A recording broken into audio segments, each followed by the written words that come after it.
Why a DeLorean? At the time, we were in pre-production.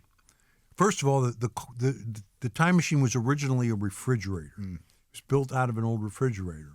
And when we're in pre-production, Zemeckis says one day, he says, well, Doc Brown has to put the refrigerator in the back of his pickup truck and carry it around.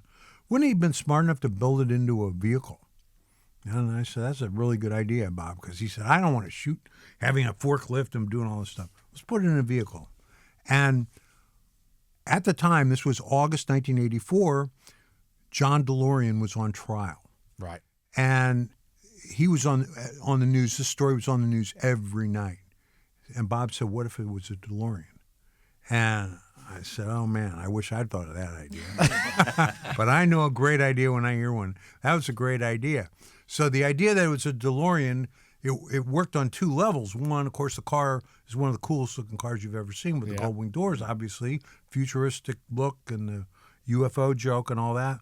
And the fact that the car now had this notoriety. It's dangerous. Mm-hmm. And, the studio said, should we do this? We said, the car company's out of business. They can't sue us. Let's do it.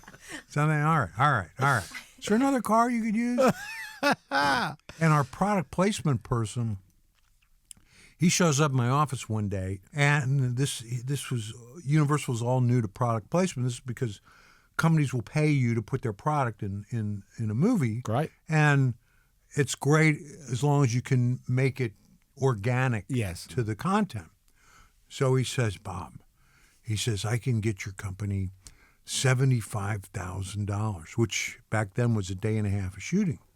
I said, okay, Richard, I'm listening. He says, all you got to do, Ford Motor Company, they'll pay us. Change the DeLorean to a Mustang.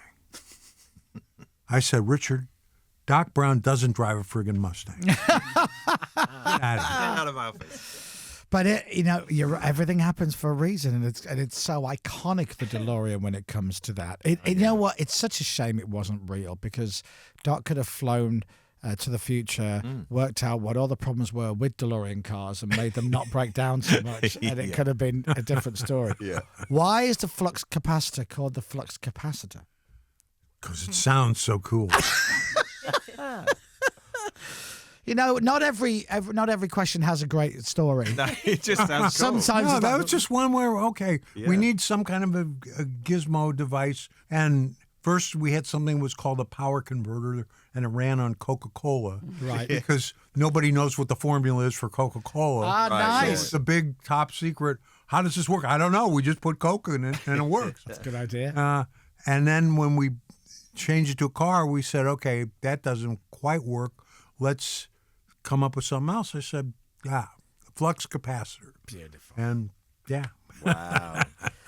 Radio X.